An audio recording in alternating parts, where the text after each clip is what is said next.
You need to step out of this seat right now. First class isn't a charity case. That was the first thing she heard after politely asking for a pillow. A black woman, visibly pregnant, holding a valid ticket. And yet, all it took was the color of her skin for the flight attendant to decide she didn't belong. Her dress wasn't designer. Her tone wasn't submissive. Her belly made people uncomfortable. And the cabin? It turned into a stage where humiliation wore a uniform. The glares weren't subtle. The whispers weren't quiet. And no one stood up for her. Not when she was denied water. Not when she was forced to prove her seat. Not even when they tried to move her to economy for everyone's comfort. But what no one knew, not the crew, not the passengers, not even the captain, was who they had just tried to erase. This isn't just a story about racism at 35,000 feet. It's about what happens when you push the wrong woman too far and discover too late that she's not who you thought she was. What would you have done if you were in that cabin? Have you ever witnessed injustice like this and stayed silent? And tell us, where in the world are you watching from? Drop your answers in the comments, hit that like button, and subscribe for the full story. You won't believe how this flight ends. The first step onto the aircraft always gave Alana a strange combination of hope and dread. But today, as she eased her way into the narrow jet bridge, with one hand gently cradling her belly and the other dragging her small carry-on, it felt heavier than usual. Her due date wasn't far off, and every inch of her body moved with the slow grace of someone negotiating both gravity and judgment. She had flown many times before, business trips, conferences, even vacations, but this flight was different. This was her first time flying first class, while visibly pregnant and very obviously alone. Still, she had paid for the upgrade with her own money, booked the ticket herself, and checked in without incident. She had earned this quiet luxury, and she was determined to enjoy it, at least until she saw the flight attendant. Veronica Summers stood near the first-class divider, posture rigid, smile stiff, eyes sharp. The name tag on her navy uniform shimmered beneath the cabin lights, but there was no warmth in her greeting. As Alana stepped into the cabin and glanced down at her boarding pass to confirm her seat, to a window front row, she caught the brief flicker of disdain in Veronica's expression. It wasn't just a glance. It was an audit, a silent scanning from her braided crown to her swollen ankles. Alana had seen it before in boardrooms and boutiques, at restaurants and receptions. The look that asked, "Are you sure you're supposed to be here?" With effort, Alana moved to her seat. She placed her carry-on in the overhead bin, settled her purse beside her, and exhaled. Her body sank into the plush leather seat, a rare treat for someone used to economy's confining squeeze. She adjusted the seat belt awkwardly around her belly and closed her eyes for a moment, hoping to disappear. But peace never stood a chance. "Ma'am," Veronica said, her voice clipped and carrying just enough volume to draw attention from nearby passengers. "You're aware this is the first-class cabin?" Alana opened her eyes and offered a measured nod. "Yes, seat 2A." She held out her boarding pass, but Veronica didn't take it. Instead, she looked down at Alana's stomach and sighed. "Of course it is," she muttered, voice barely audible, laced with mockery. "I'm just wondering," Veronica added a beat later, more loudly this time, "how late into pregnancy they let women fly now." Her tone pretended to be helpful, but the implication hung in the air like smoke. Alana blinked, choosing not to engage. She had rehearsed this silence for years, but it didn't stop the sting. When she asked softly, "Would it be possible to have a pillow?" Veronica turned without answering, stormed to the overhead bin, snatched a pillow, and without looking, tossed it down. It landed near Alana's feet like discarded luggage. "Try not to get anything on it," Veronica said flatly. "They're not disposable." Alana stared at the pillow for a moment. She bent slowly, one hand supporting her back, and picked it up, brushing it off with care before placing it across her lap. She did not say thank you. She no longer felt grateful. Around her, first-class passengers continued to board. A businessman in a charcoal suit stepped past and nodded politely. A blonde woman in pearls settled in across the aisle and glanced over with subtle disapproval.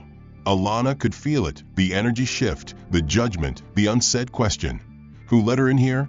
Veronica greeted the other guests with forced sweetness. "Welcome aboard, Mr. Redmond. Can I take your coat? Mrs. Chandler, let me stow your bag for you." But when she passed Alana again, she said nothing, merely glanced at the pillow and wrinkled her nose. Alana leaned back, closed her eyes, and inhaled through her nose, trying to summon calm. But beneath her practiced serenity, something fragile had begun to quiver. She felt it in the base of her throat, in the tightness in her jaw, in the growing heat behind her eyes. This wasn't just rudeness. It was something else. A subtle, suffocating rejection wrapped in civility. A silent exile at 30,000 feet. As the final boarding call echoed through the cabin and the aircraft doors closed with a pressurized hiss, Alana shifted in her seat, trying to find comfort that wouldn't come. She rested both hands on her belly, her child still and quiet within. She whispered softly, not for anyone else, "Just a few hours. Then we're home." But her voice cracked on the last word.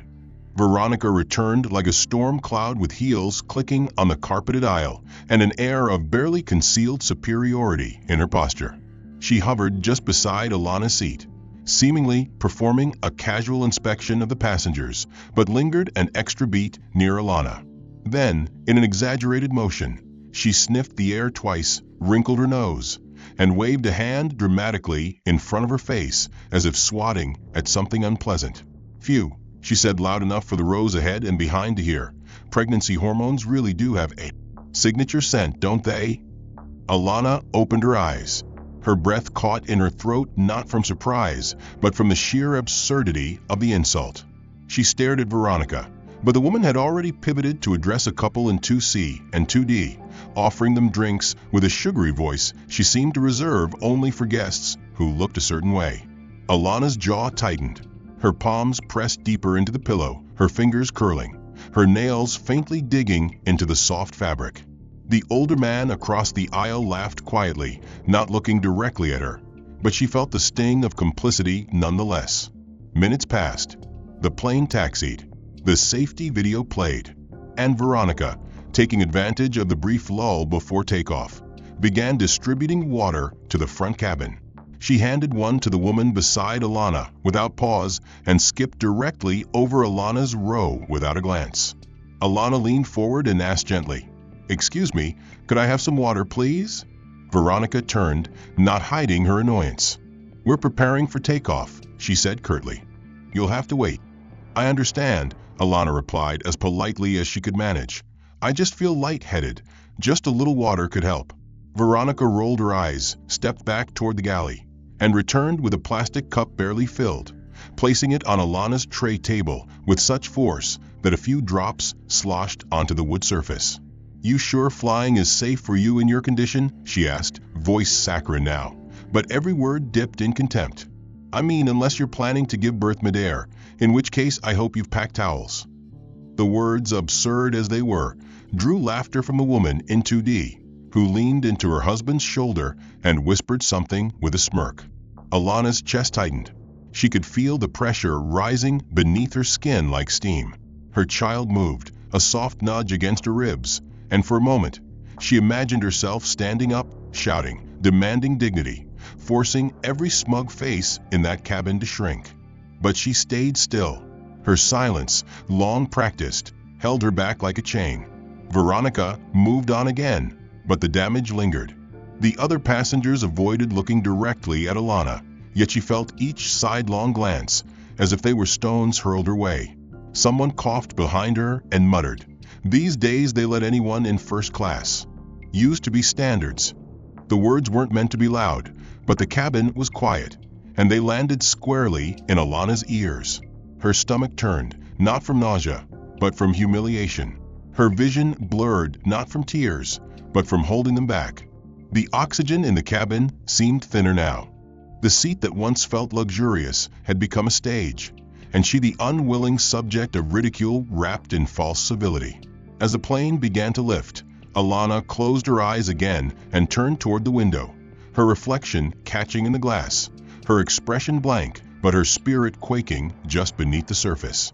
She tried to focus on the clouds streaking across the window, on the distant cities blinking below, But inside, her stomach churned not with hunger, not with sickness, but with the heavy ache of being unwelcome. She tried to sip the little water left in her plastic cup, but it had grown warm and stale. Veronica hadn't returned with more. She hadn't looked in her direction since the hormonal joke that still echoed cruelly in Alana's mind. The man sitting directly behind her noticed her discomfort. He was middle-aged, black, clean-shaven, and dressed in business casual. He stood slightly, reached up to the overhead bin, and pulled down a spare pillow before tapping Veronica gently on the arm as she passed. "Excuse me," he said kindly. "This lady up front might need some extra support. She's pregnant. Would it be okay to give her this?" Veronica paused, her smile freezing into something sharper. She looked at him, then at Alana, then back at the pillow like it carried a contagion. Without a word, she placed her manicured fingers on the man's shoulder and pressed down, not hard, but with enough pressure to communicate dominance. "There's no need," she said, loud enough for the rows ahead to hear. "We don't reward complaints with perks, sir. Everyone paid for the same service." Her eyes didn't break from Alana's. "Well, almost everyone." The man looked stunned. He held the pillow awkwardly in the air for a moment, then slowly returned it to the overhead bin. Alana watched it disappear like the last gesture of kindness in an otherwise barren space. Around them, passengers grew quieter, but not one voice rose in protest. Some buried their faces in magazines. Others simply looked away. That kind of silence was loud. It was complicity draped in etiquette. Minutes later, Veronica returned for drink service. She passed out wine and soda, juice and sparkling water with rehearsed charm, pausing to refill the glasses of the elderly couple across from Alana, offering snacks with napkins folded like swans. But when she reached Alana's row, her hands fumbled. If it was an accident, it was too perfect. The clear cup tipped in her fingers, and cold water splashed directly onto Alana's lap, soaking her dress in a crescent-shaped stain that darkened the fabric instantly. Gasps rose from nearby seats, and for a split second, the cabin braced for an apology. But instead, Veronica stepped back, looked directly at Alana's stomach, and said loudly, "Oh dear, I thought your water broke." A couple passengers snorted. Someone in row 3 laughed openly. "Guess we're in for a delivery," said a voice behind her, followed by another chuckle. Alana's mouth fell slightly open. Her hands hovered over the wet fabric, as if her body no longer belonged to her. She couldn't tell what burned more, the cold against her skin or the flush climbing her throat.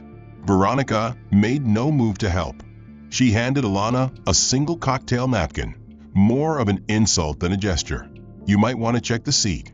Those cushions don't dry easily," she added, walking off without a backward glance. Alana sat frozen, too stunned to cry, too furious to speak.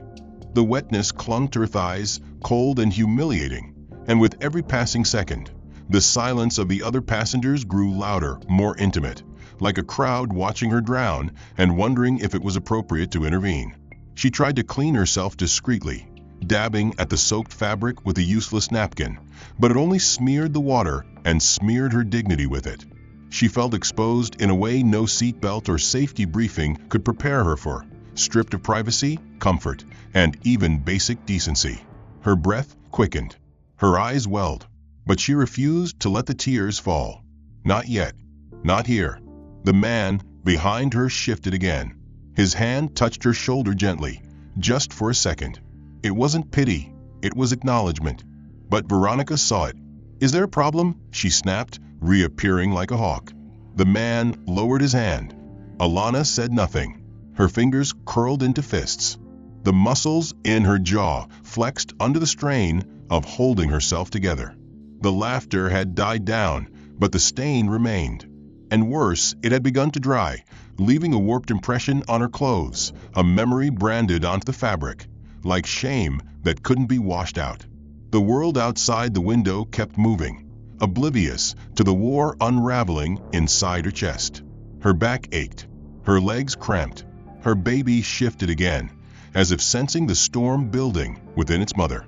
The sting of cold water had barely dried from Alana's dress before the next discomfort began to bloom in her lower back, a slow ache that pulsed behind her ribs and stretched down into her hips. The pain was familiar, dull at first, but it was a warning, one she knew well after months of navigating third trimester symptoms. She needed to stand, to walk, and more urgently, she needed the restroom. The pressure on her bladder had become too much to ignore. As she unbuckled her seatbelt and rose cautiously, bracing herself with one hand on the seatback, Veronica's voice shot across the aisle like a crack of thunder. Going somewhere? The question was sharp, too loud for such a simple inquiry. Alana steadied herself and replied calmly, "Just to the restroom." Her words were controlled, but her body spoke differently, moving stiffly, as if she feared another confrontation would cause her to collapse right there in the aisle. Veronica didn't respond. She simply turned and walked toward the front galley. Alana moved slowly toward the first-class lavatory, her steps deliberate. Her ankles throbbed. Her hand pressed instinctively to her belly, as though reassuring her child. She reached the door, grasped the small silver handle, and pushed gently. It didn't budge. She tried again, this time with more pressure. Still locked. She knocked lightly, waiting. No response. She glanced toward the galley, where Veronica stood pretending to organize napkins that didn't need organizing. "Excuse me," Alana said, her voice low but urgent. "Is the restroom occupied?" Veronica turned, feigning surprise. "Oh," she said, tilting her head, "must be. Try the one in economy." Her tone was dripping with mock sympathy, but her eyes glittered with something else, amusement. Alana blinked. "I was told first-class passengers should remain in their cabin during flight." Veronica's lips parted into a practiced smile. "Well, maybe it's time to stretch those legs anyway. Might do you some good." Alana didn't move. Her face tightened. Her breath shallowed. She could feel the heat returning to her cheeks, the kind that wasn't hormonal, but built from humiliation. She knocked again, this time louder. No answer. Her need now pulsed with desperation. The child inside her shifted and kicked, and a small moan escaped her lips, involuntary, soft, but enough to earn the attention of the couple in 1D, who turned and stared as if Alana had just coughed up profanity. Veronica leaned casually against the galley wall, arms crossed, enjoying the moment. "Honestly," she said just loud enough for nearby passengers to hear, "we're not running a maternity suite up here." Alana's breath caught. The words hit harder than the laughter from earlier because they came wrapped in civility, laced with polite cruelty that couldn't be quoted back without sounding hysterical. She knocked one more time, nothing. Then came the unmistakable click of a lock sliding open from inside. But no one exited. The door remained shut. Alana's hand trembled as she tried the handle again. Still locked. Behind her, she heard footsteps approaching. A junior attendant, young, quiet, uncertain, glanced at her, hesitated, and whispered, "Ma'am, I think there's been a temporary closure for cleaning." The words trailed off. Alana saw the fear in the girl's eyes, not of her, but of Veronica, looming nearby. "Please," Alana whispered, her voice cracking for the first time. "I just need to sit for a minute." The attendant looked over her shoulder, saw Veronica watching, and gave a slow, subtle shake of her head before stepping away. Alana returned to her seat in silence, walking like someone carrying not just life, but shame. As she arrived, her breath caught again. Her pillow and blanket were gone. The seat looked cold, stripped bare, as if no one had ever sat there.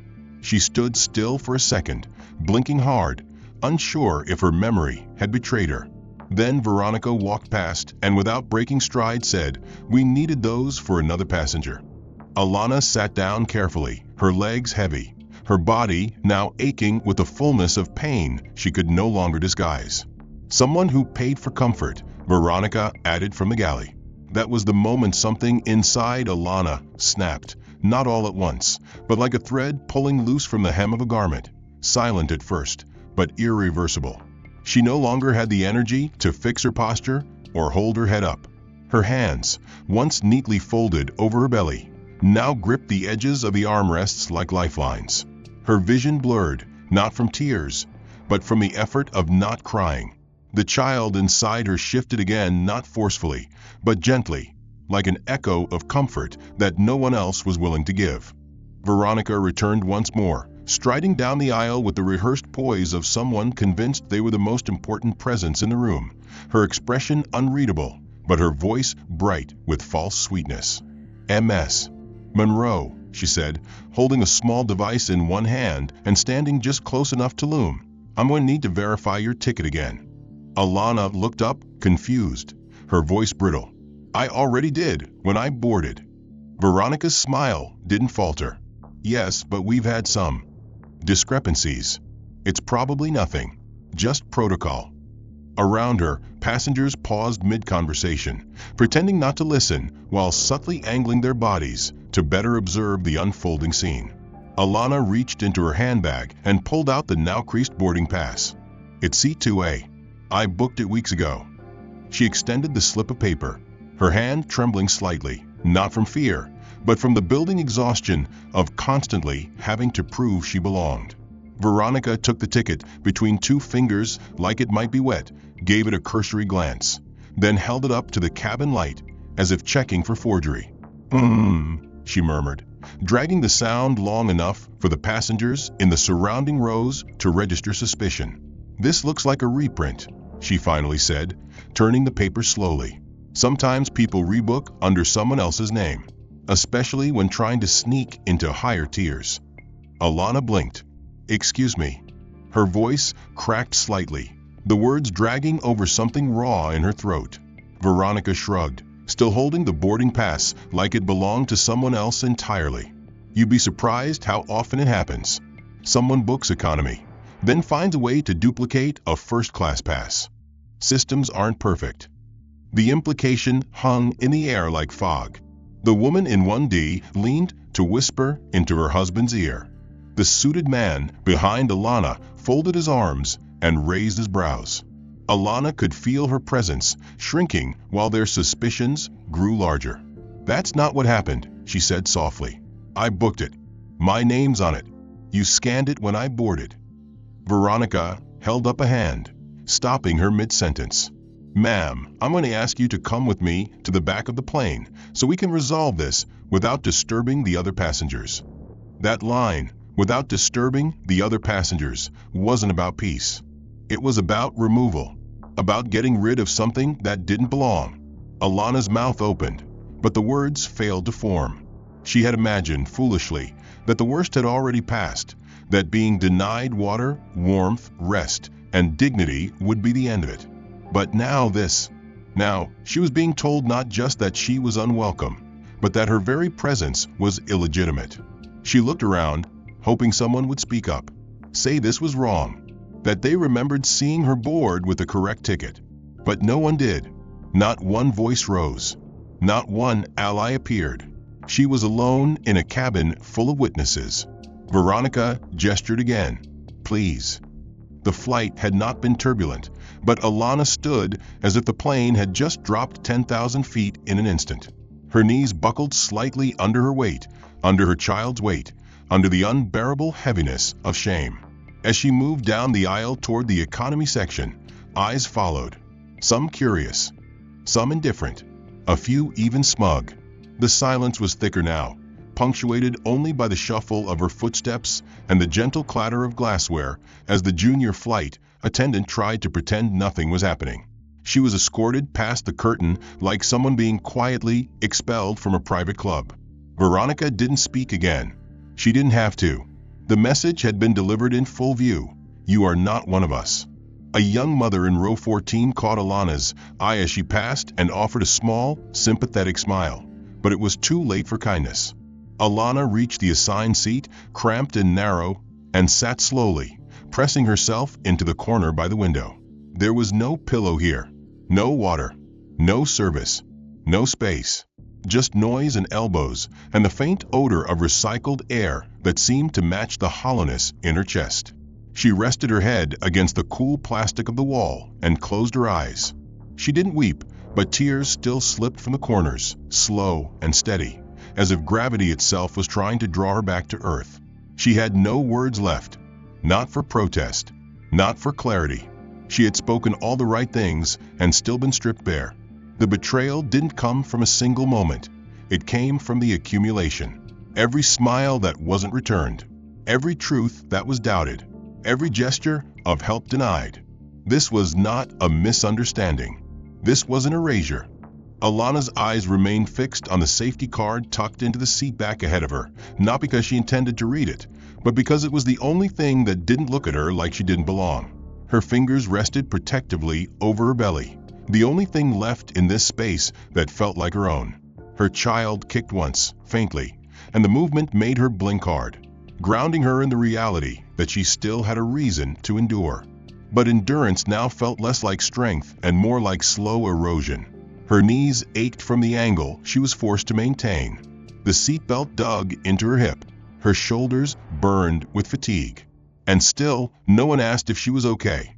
No flight attendant approached with a blanket or a whisper of reassurance. Even the sympathetic mother who had offered a look earlier now avoided eye contact entirely, as if solidarity might be contagious. Alana inhaled deeply, but the air tasted like recirculated judgment. The minutes passed like hours, and as the hum of the engine settled into background noise, Alana shifted carefully to adjust the strained position of her legs. The motion was small, almost imperceptible, but it drew Veronica's attention from the front of the cabin. Like a predator catching the scent of motion, she moved down the aisle with an unsettling calm, her footsteps even, her face set with purpose. When she reached Alana's row, she leaned over slightly, her voice pitched low enough to sound intimate but laced with steel. "You've already caused enough disruption on this flight, Ms. Monroe," she said, her lips not quite forming a smile. "I suggest you avoid further issues over, say, a missing pillow, or I'll have to notify the captain and request removal once we land." Alana didn't speak. She didn't look up, but her jaw clenched so tightly she felt it in her ears. Veronica stood there a beat longer, waiting, hungry for a reaction. When none came, she straightened and walked away with the kind of satisfaction that comes from kicking someone already on the ground. Across the aisle, a teenage boy whispered something to his father, eyes wide with curiosity. The man murmured a reply, never breaking his gaze from Alana's face. A few rows back, a woman sighed loudly and muttered, "Some people just don't know how to fly with grace." And from somewhere closer, another voice, half joking, half serious, murmured, "They always think they're entitled to everything." The words weren't addressed to her directly, but they didn't need to be. They hovered in the air like a cloud of smoke, staining everything in reach. Alana closed her eyes. Her fingers dug into her thighs to keep the sob inside her chest from escaping. The pressure in her ribs, in her throat, in her heart, it all pulsed at once, like something breaking and breaking and breaking, but never quite shattering. The ache in her back flared. Her feet had begun to swell. Her breath became shallow, quick. And in that moment, surrounded by people, by voices, by power that delighted in her powerlessness, Alana had never felt more alone. She wanted to disappear, not die, not vanish forever, but just vanish from this flight, from this cabin, from this body for a moment, long enough to remember what dignity felt like. She tried to recall the morning she had booked this flight, the way she'd sat at her kitchen table, smiling softly as she confirmed her first-class upgrade. She had felt proud, even a little indulgent, rewarding herself with comfort before her due date drew near. It had seemed like a small victory then, a gesture of worth, but that memory now felt distant, dreamlike, almost foolish. Like a naive fantasy that a seat, a row, a cabin could shield her from the world's sharper truths. The captain's voice broke through the speakers then, cheerful and robotic. "Ladies and gentlemen, we'll be starting our initial descent into New York shortly. Please remain seated and ensure your belts are fastened." The cabin rustled with compliance. People stretched, adjusted, prepared to land. But Alana felt nothing. No relief. No safety. Just wait. Just silence. Just the cold, sinking realization that this wasn't just a bad flight. It was a mirror. A mirror held to a world that could strip you of your voice, your presence, your humanity, and expect you to smile through it all. The baby shifted again, gently, almost like reassurance, and Alana closed her eyes, not in surrender, but in recalibration. A familiar clarity began to return, faint but gathering weight, like a distant drumbeat cutting through fog. Something had cracked in her, yes, but through that crack now poured not weakness, but memory. Memory of who she was, and who they didn't know her to be. A light chime rang overhead as the cockpit door clicked open. From the front of the plane emerged a tall man in a midnight blue uniform, the glint of gold trim on his epaulets catching the cabin light. His stride was smooth, efficient, purposeful, the walk of someone used to authority and unaccustomed to disorder. He was not young, but his movements were precise, disciplined, every step calculated. His name tag read Captain D. Holloway, and as he reached the midpoint of first class, his eyes scanned the faces with the clarity of someone used to making life and death decisions at 35,000 feet. He paused briefly by the galley, exchanged a hushed word with Veronica, then turned and headed directly down the aisle toward the economy rows. Toward her, Alana felt the subtle shift in energy the moment he entered. How the passengers who had once mocked her now straightened, alert, watching. When he stopped beside her seat, the entire row seemed to tense. She looked up, her expression unreadable, her voice steady despite the crack still healing in her chest. "Ms. Monroe," the captain asked, not unkindly. "I understand there may have been a seating issue." Alana nodded once, without flinching. There was. She didn't elaborate, didn't glance at Veronica, didn't acknowledge the curious stares pressing in from every direction. She reached slowly into her handbag, not dramatically, not with defiance, but with calm deliberateness, and pulled out a slim, dark leather wallet no one in the cabin had expected to see. She opened it and presented its contents to the captain, a silver-embossed identification card, laminated and sealed, bearing her full name and a designation in clear block letters. Board member Atlantic Skies Holdings. Captain Holloway took the card and studied it. His jaw tensed, not in skepticism, but in recognition. His eyes flicked from the name to her face, and in that second, the air between them shifted. Something cold left the space. Respect moved in. He returned the card with both hands, the gesture precise, almost ceremonial. "Ma'am," he said, voice lower now, "had I known, this situation would have been handled differently." Alana gave a soft nod. "I know," she replied, and though her tone was restrained, the weight of the words was undeniable. From behind the curtain, Veronica's voice cracked in. "Captain, I wasn't aware," but Holloway cut her off without raising his voice. "You were not required to be aware. You were required to be professional."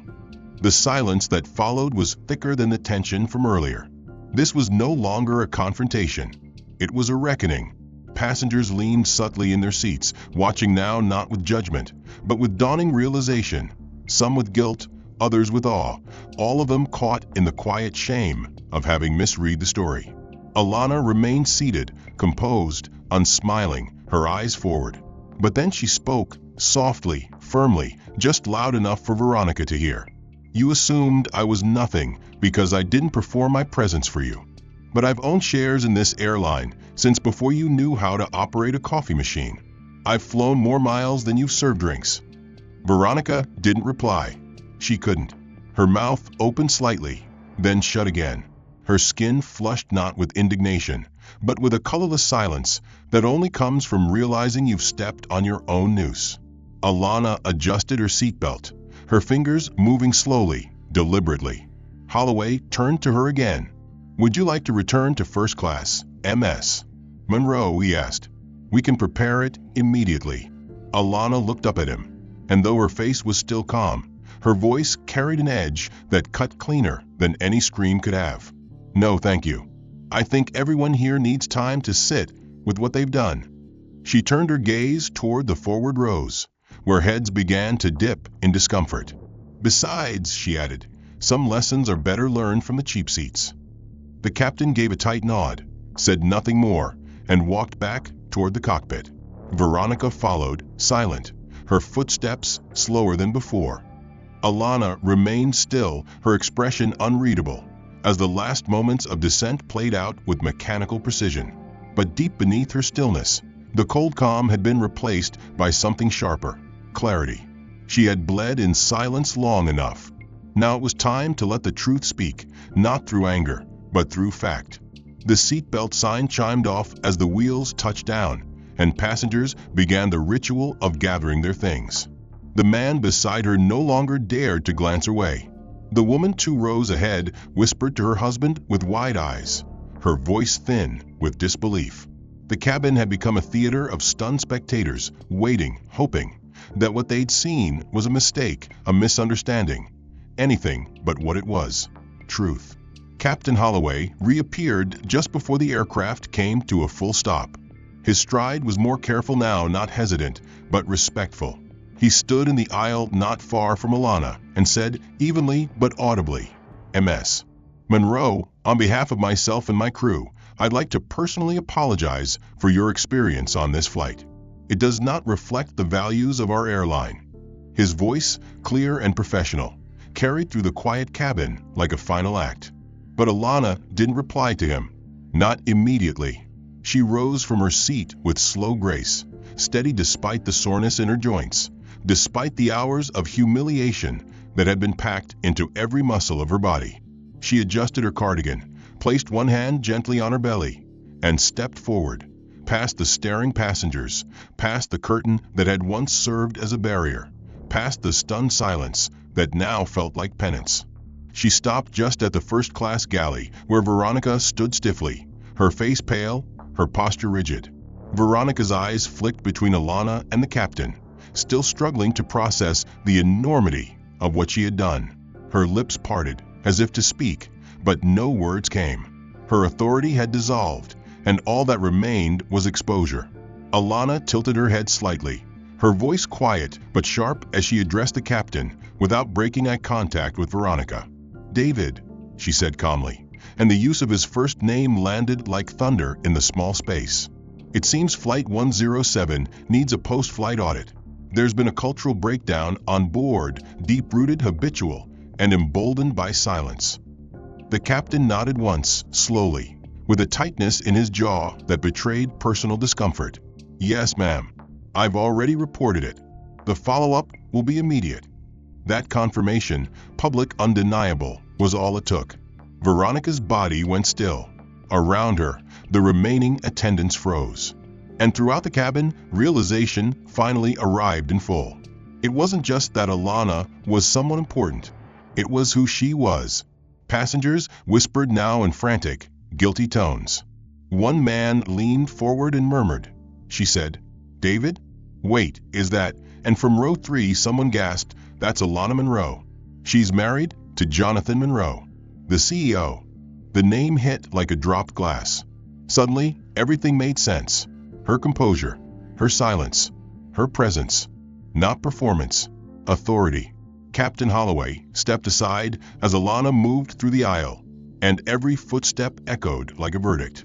She didn't raise her voice. She didn't demand a scene. She didn't need to.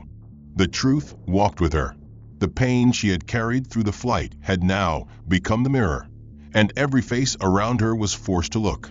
She stopped once more near the front cabin door, turned back slowly, and let her gaze pass across the cabin, not in gloating, not in vengeance, but in certainty. Her eyes swept over the people who had watched her suffer in silence, the ones who had judged her, dismissed her, reduced her.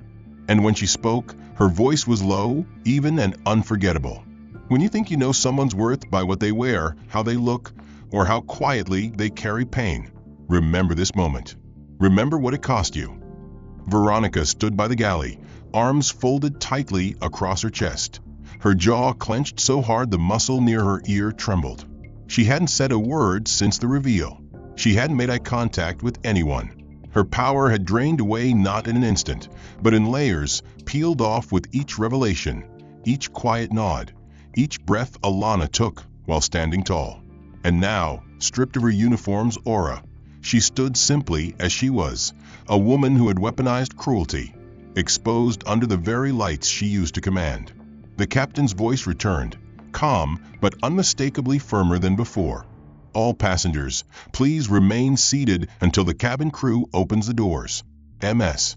Summers, please remain in the front galley for a post-flight debrief with security." The sentence landed with a thud in the air. Even those who had pretended not to notice earlier flinched now. The word security in this context wasn't just protocol. It was judgment. final, unignorable. Veronica's face didn't move, but her shoulders fell just slightly. The smallest cracks had started to show. A junior attendant in the aisle swallowed visibly and took one step farther from her. Passengers whispered again, not with mockery now, but with cautious vindication. One woman murmured, "That's her, right?" Another man leaned toward his wife and whispered, "She really thought she'd get away with it." The silence that once shielded Veronica now bore down on her like a courtroom. The front doors opened with a hiss, and uniformed security stepped onto the plane, discreet but unmistakable. They didn't grab her, didn't bark orders. They didn't need to. One officer approached her with calm professionalism and handed her a folded paper. "MS. Veronica Summers. Under company policy, you are hereby placed under immediate administrative suspension pending investigation. You are required to vacate this aircraft and surrender all service credentials until further notice." A flicker of shock crossed Veronica's face. Not outrage, just disbelief. She had built her sense of identity around control, around being the gatekeeper of what was acceptable and what was not. Now that control was gone. She stepped forward without resistance, moving down the aisle she had once ruled. This time, no one avoided her gaze. They met it. They watched. And they remembered. Alana, standing just beyond the gate in the terminal now, surrounded by airport staff who knew exactly who she was, didn't say a word as Veronica passed her. She didn't have to. The message had already been delivered. The justice was already in motion. The footage began circulating within hours. It started with a blurry phone video, Veronica refusing Alana a pillow, her sharp voice dripping with derision. Then another angle, Alana standing calmly while her boarding pass was questioned. Another, Veronica's careless spill and mocking remark. The clips were short, but they didn't need length to be damning. The internet did what the internet always does. It pieced the truth together, stitched it with captions, replayed it on every feed. The airline issued an official statement the following day. It opened with regret. It followed with acknowledgement. And it ended with a name, Mrs. Alana Monroe. The apology wasn't generic. It was personal. "We failed one of our own." And with that, the world knew. Public response erupted, not just in sympathy, but in recognition. Alana didn't speak to the press, but her silence was its own declaration. She didn't post. She didn't pose. She didn't retaliate. She let the facts stand alone, and the truth was louder than any defense could ever be. Within 48 hours, airline executives issued an internal memo promising immediate retraining across all flight crews and a revision of their inclusion protocols. Veronica's face became a cautionary tale in HR seminars, an example of what unchecked bias looks like when it plays out in public view. But perhaps more powerful than the statement or the video was the image that surfaced days later. Alana, walking through a terminal, head high, one hand on her belly, the other holding nothing but a boarding pass. Alana stood just beyond the arrival gate, the buzz of the terminal swirling around her like white noise, yet none of it touched her. Travelers passed by with carry-ons and chatter. Attendants greeted guests with bright rehearsed smiles, and overhead, flight numbers flickered across the digital boards in precise, glowing rhythm. But in the middle of all that movement, she was still. Not frozen, grounded. The way mountains are, still, but unshakable. Her hands rested gently across her belly as she looked upward, past the gate's arch, to the glowing emblem that marked the airline's name. It wasn't just a brand. It wasn't just business. It was a symbol of legacy, one her family had built not for profit, but for principle. One that carried her husband's vision and her influence written into its foundation. The irony wasn't lost on her, that she, of all people, had to be reminded of how the world saw her when they didn't know who she was. That it took humiliation for others to glimpse what she had always known. Power doesn't announce itself. It simply stands. Behind her, the echo of what happened on Flight 107 lingered in whispers and headlines, in forwarded videos and shared outrage, in the quiet reshuffling of policy meetings and the rapid drafting of public relations statements. But for Alana, the storm had already passed. What remained now was the clarity of aftermath. the way truth settled in the bones after all the noise had died. She didn't need the news coverage. She didn't need the statements. She didn't need the apologies drafted in legalese and lined with strategic regret. What she needed, what she had claimed, was her voice. And no one could put that back in a box again. Veronica, by now, had been removed from active duty, her name scrubbed from the staffing roster pending further internal review. But more than that, her legacy had been undone, not by Alana's hands, but by her own decisions, played out before a full cabin of silent witnesses. Her downfall was not engineered. It was earned, and justice, in its deliberate, patient rhythm, had arrived right on time. Alana walked calmly toward the VIP corridor that would take her to the private terminal. She didn't rush. Her steps were quiet, intentional, as if each one reminded her body and the world that she moved on her terms now. A staff member offered to carry her bag, but she declined with a soft thank you. She didn't need assistance today. Not anymore. As she approached the security door leading to the executive lounge, a familiar figure waited, tall, composed, and smiling with pride restrained only by respect. Jonathan Monroe, CEO of the airline, her husband and partner in everything that mattered, stood with his hands folded calmly in front of him. No suit today, no entourage, just a man who understood what had been taken and what she had reclaimed. Their eyes met, and in that second, no words were necessary. His eyes asked, "Are you all right?" Hers answered, "Better than ever." He extended his hand, not in greeting, but in solidarity, and she took it as if it had been there all along. It had. They walked through the corridor in silence at first, but as they passed a framed mission statement on the wall, words they had helped write years ago about equity, integrity, and respect, Alana let out a soft breath that was almost a laugh. "We might need to rewrite the training manuals," she said quietly. Jonathan chuckled under his breath, not because it was funny, but because it was true. "We already have people working on it," he replied. "But it won't mean anything unless we actually change who we are at 30,000 feet. Alana nodded, her voice calm but steady. "Then it starts here." She stopped for a second, looking back toward the glass wall that faced the tarmac. The aircraft she just stepped off sat in stillness, engines cooled, cabin empty, but echoes of its injustice still hung in the metal. "People don't remember policies," she added. "They remember how you made them feel when no one else was looking." They stood there for a moment, neither needing to say more. Outside, a new plane began to taxi toward the gate. Inside, a chapter had closed, not just for her, but for every person who had ever been made to feel small in a place they had every right to exist. She wasn't a passenger anymore. She was the standard, and her story would fly farther than any jet ever could. Before stepping into the lounge, Alana glanced up one final time at the airline's crest etched above the door. The same logo that had once felt like distant pride now belonged to her in a new way. She smiled, not wide, not loud, but deep. A smile that came not from vindication, but from peace. From knowing the world had changed just a little, because she didn't stay silent.